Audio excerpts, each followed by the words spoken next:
Salam damai sejahtera bagi kita semua. Bapak Ibu Saudara jemaat yang terkasih dalam Yesus Kristus, kembali lagi kita akan masuk di dalam masa persekutuan doa yang ke-10, masa Pentakosta. Dan tema kita pada saat ini, Roh Kudus membuat hidup penuh makna. Mengawali, mari kita bersama-sama menaikkan saat teduh. Mari kita bersaat teduh sejenak.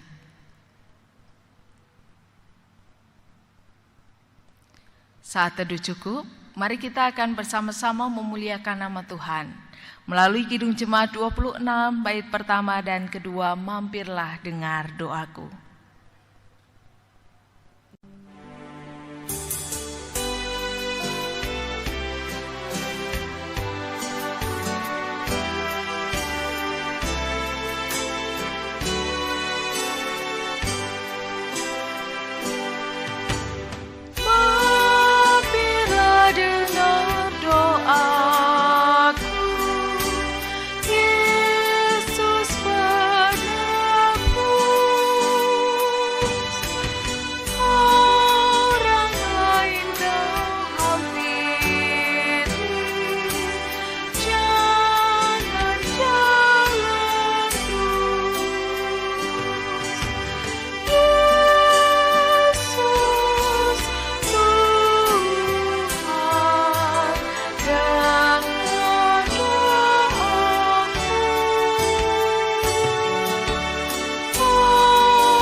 Sebelum bersama-sama kita membaca, mendengar, merenungkan firman Tuhan, mari kita berdoa. Tuhan Yesus yang baik, pada saat ini kami datang kepadamu. Kami mohon tuntunan kuasa Roh Kudus-Mu untuk kami mengerti apa yang menjadi maksud dan kehendak Tuhan melalui firman Tuhan yang akan kami dengar bersama-sama. Kuasai dan urapi kami dengan kuasa Roh Kudus-Mu untuk kami dapat mengerti, memahami segala kekayaan dan kebenaran firman Tuhan. Dalam nama Tuhan Yesus Kristus kami berdoa. Amin. Bapak Ibu Saudara yang terkasih dalam Yesus Kristus, bacaan kita pada saat ini terambil dalam Kisah Para Rasul pasal 7, ayat 55 sampai dengan yang ke-60, yang diberikan judul dalam perikop kita, Stefanus dibunuh, Saulus hadir. Demikianlah sabda Tuhan. Tetapi Stefanus yang penuh dengan Roh Kudus menatap ke langit, lalu melihat kemuliaan Allah dan Yesus berdiri di sebelah kanan Allah. Lalu katanya, sungguh aku melihat langit terbuka dan Anak Manusia berdiri di sebelah kanan Allah. Maka berteriak-teriaklah mereka dan sambil menutup telinga serentak menyerbu dia. Mereka menyeret dia keluar kota lalu melemparinya. Dan saksi-saksi meletakkan jubah mereka di depan kaki seorang muda yang bernama Saulus. Sedang mereka melemparinya, Stefanus berdoa katanya, ya Tuhan Yesus, terimalah rohku. Sambil berlutut ia berseru dengan suara nyaring, Tuhan, janganlah tanggungkan dosa ini kepada mereka. Dan dengan perkataan itu meninggallah ia. Demikian jauh pembacaan firman Tuhan. Yang berbahagia ialah mereka yang mendengar, memeliharanya, dan melakukannya dalam kehidupan hari lepas hari. Haleluya, amin. Bapak Ibu Saudara yang terkasih dalam Yesus Kristus, ketika kita berbicara tentang makna hidup, tentu semua orang memiliki, tentu semua orang punya apa yang disebut dengan makna hidup. Menurut Bastaman, makna hidup adalah hal-hal yang dipandang penting, benar, dan didambakan, memberi nilai khusus serta dapat dijadikan tujuan hidup seseorang. Jadi ketika telah menemukan makna hidup, maka seluruh perjuangannya dimaknai sebuah proses kehidupan yang terus dijalani untuk berproses mencari, menemukan, dan sampai pada tujuan hidup. Makna hidup sifatnya memberikan pedoman, arahan terhadap prioritas kehidupan yang harus dilakukan. Dan ketika makna hidup ditentukan, maka tujuan hidup pun ditentukan. Makna hidup ditemukan, tujuan hidup ditentukan. Manusia adalah ciptaan Tuhan. Manusia diciptakan oleh Tuhan. Maka antara ciptaan dan pencipta ada relasi yang kuat.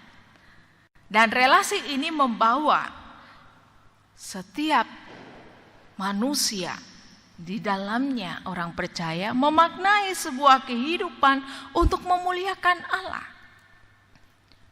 Tidak terlepas ketika kita diciptakan oleh Allah tanpa maksud dari Tuhan. Tetapi seluruh kehidupan kita secara sederhana dituturkan oleh surat Paulus pada jemaat di 1 Korintus pasal 10 ayat 31.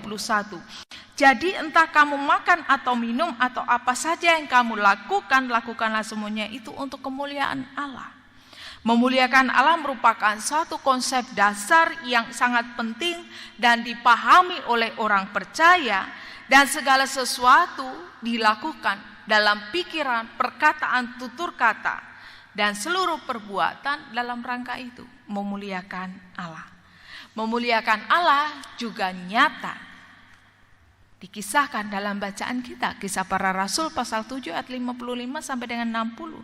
Di situ Stefanus memuliakan Allah dengan seluruh kehidupannya sampai mati. Ia memuliakan Allah melalui kehidupannya. Kisah Stefanus diceritakan dimulai dari bagian pasalnya yang ke-7, ayatnya yang pertama sampai dengan yang ke-53 menjadi bagian pembelaan Rasul Paulus di hadapan Mahkamah Agama. Ia menceritakan tentang apa yang diimaninya. Ia menuturkan apa yang dipahaminya, apa yang menjadi pengakuannya bahwa dia adalah pengikut Tuhan Yesus yang setia. Dan Tuhan Yesus adalah Tuhan dan Juru Selamat bagi manusia. Tapi rupa-rupanya Stefanus ketika memberi kesaksian menimbulkan satu kemarahan, gejolak, kegelisahan, ketakutan, dan kekhawatiran para tokoh agama pada saat itu. Sehingga mereka menyeret Stefanus keluar dan kemudian mereka melemparinya dengan batu atau dengan hukuman pada saat itu disebut dengan dirajam. Mungkin ketika kita mendengar kata dirajam, satu proses kematian yang tragis. Tetapi bagi Stefanus, ia menemukan makna hidup. Ia menemukan perjumpaan dan hidupnya memuliakan Tuhan. Kemuliaan Tuhan nyata dalam kehidupan Stefanus. Dan Tuhan berkenan. Pada saat itu kemuliaan Allah nampak. Tuhan Yesus berdiri di sebelah kanan Allah. Ia menyerahkan. Stefanus menyerahkan rohnya kepada Tuhan sambil berdoa dan berseru, "Terimalah rohku." Tidak hanya berhenti sampai di situ, tetapi ia memuliakan Tuhan juga dengan menyerahkan orang-orang yang melempari batu, orang-orang yang merajam dengan sapaan kasih. Ia memohon kepada Tuhan, "Tuhan, janganlah tanggungkan dosa ini kepada mereka."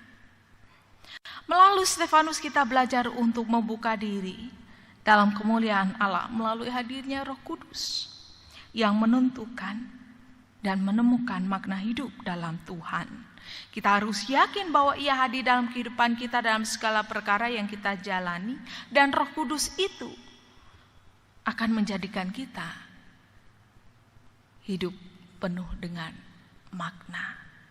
Makna di sini lebih kepada bagaimana kehidupan kita bawa. Kita berproses untuk memuliakan Tuhan. Itu sejatinya makna kehidupan kita.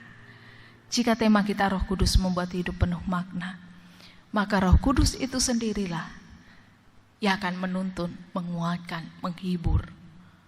Roh kebenaran yang akan membawa kita memaknai kehidupan, hidup dan mati, sebuah keuntungan untuk terus memuliakan Tuhan. Tuhan memampukan kita dan memberkati kita ada dalam makna hidup, dan Roh Kudus menuntun dan berkarya atas kehidupan kita. Amin. Bapak Ibu Saudara jemaat Tuhan, mari kita menghadap Tuhan. Kita naikkan doa syafaat. Mari kita berdoa.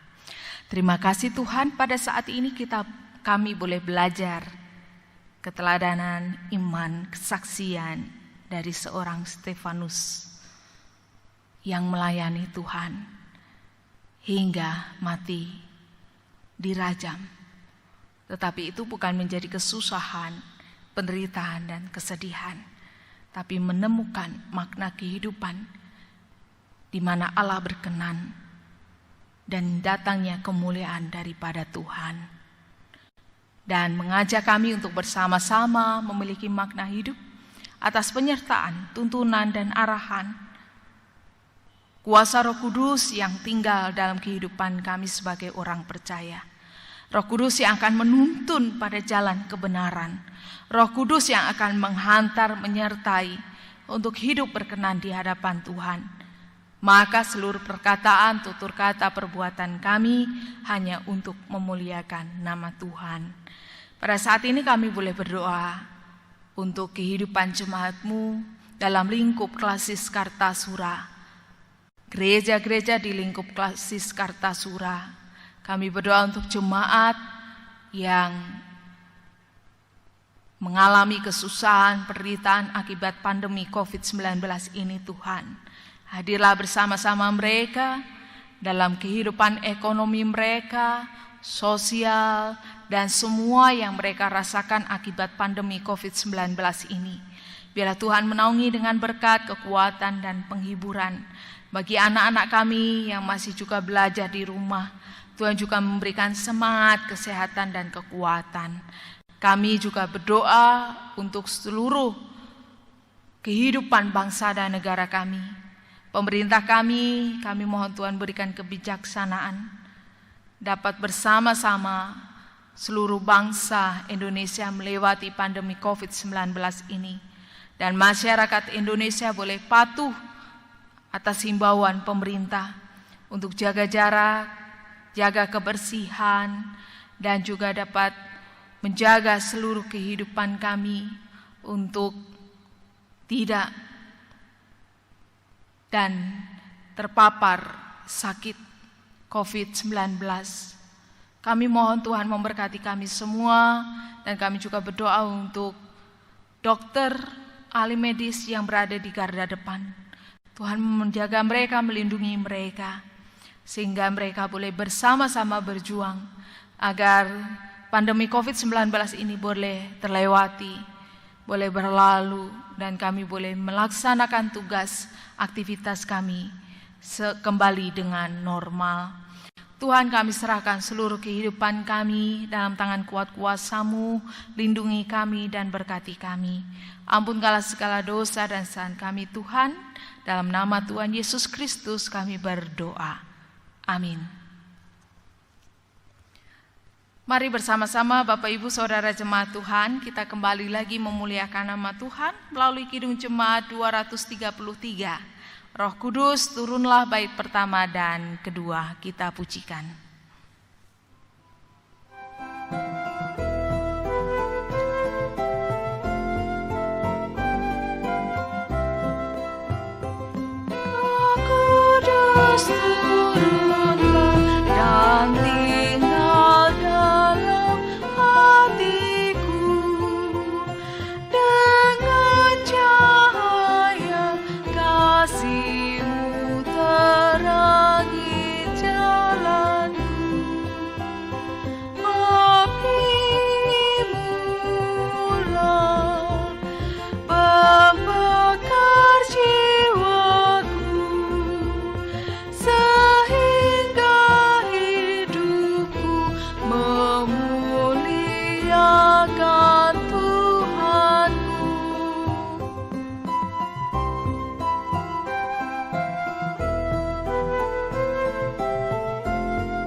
Bukan jiwa layu dan lemah, curahkanlah berkat karunia, jadikan hidupku padamu saja berserah.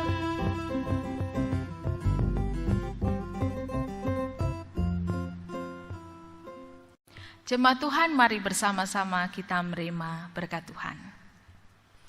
Kasih karunia Tuhan Yesus Kristus dan kasih Allah Bapa dan dalam persekutuan Roh Kudus menyertai Bapak Ibu Saudara sekalian dari sekarang sampai selama-lamanya.